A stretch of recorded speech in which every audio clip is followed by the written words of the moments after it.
நண்பா நண்பீஸ் welcome back to fun zone entertainment media. நேற்று நம்ம தளபதி விஜய் தலைவர் விஜயா மாறிட்டாருன்னு தான் சொல்லணும். நான் ஏன் இப்படி சொல்கிறேன்னா, நேற்று அவர் செஞ்ச சம்பவம் அப்படி. நேற்று நடந்த ஆர்ப்பாட்டத்தில் அவர் பேசிய பேச்சும் கேட்ட கேள்வியும் திரும்பவும் அவர் ஒரு தலைவன்றதுக்கு ஒரு அடையாளமாக தான் இருந்துச்சு.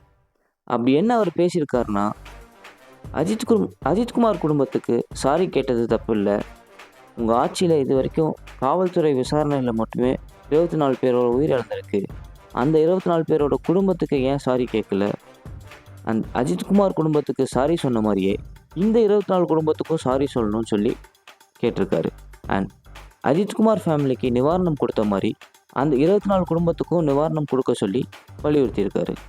அண்ட் அண்ணா பல்கலைக்கழகம் வழக்கில் இருந்து அஜித்குமார் வழக்கு வரைக்கும் நீதிமன்றம் தலையிட்டு கேள்வி கேட்கணுன்னா அப்புறம் நீங்கள் எதுக்கு இருக்கீங்கன்ற கேள்வியும் முன்ன வச்சுருக்காரு.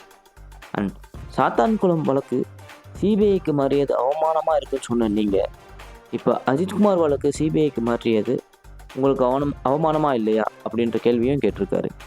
கடைசியாக இந்த ஆட்சியை விட்டு நீங்கள் போகிறதுக்குள்ளே நீங்கள் செஞ்ச எல்லாத்துக்கும் பரிகாரமாக சட்ட ஒழுங்கை சரி செஞ்சுட்டு போங்க, இல்லைனா மக்களோட மக்களாக நின்று நாங்கள் சரி செய்ய வைப்போம் அப்படின்னு சொல்லி அவரோட பேச்சை முடிச்சிட்ருக்காரு.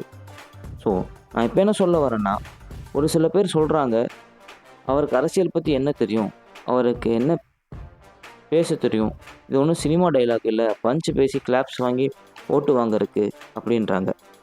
அவங்களுக்கெல்லாம் இடியாக நேற்று அவரோட பேச்சு இருந்திருக்கும்னு நம்புகிறேன்.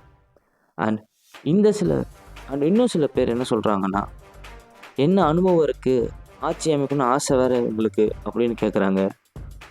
அதில் என்னங்க தப்பு இருக்குது? நீங்கள் மட்டும் என்ன ஆட்சியை பிடிச்சிட்டா கட்சி ஆரம்பிச்சிங்க?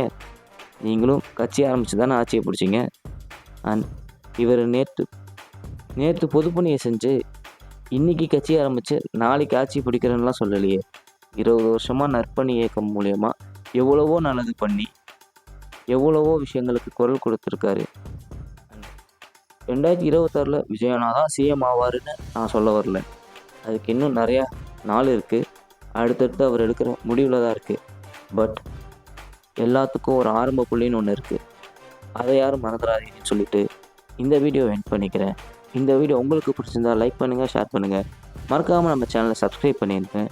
அடுத்த வீடியோவில் உங்களுக்கு சந்திக்கிறேன். அது வரைக்கும் டாட்டா பை பை சொல்லிக்கிறது நான் உங்கள் பாலா. அண்ட் இது நம்ம ஃபன் ஜோன் என்டர்டைன்மெண்ட் மீடியா.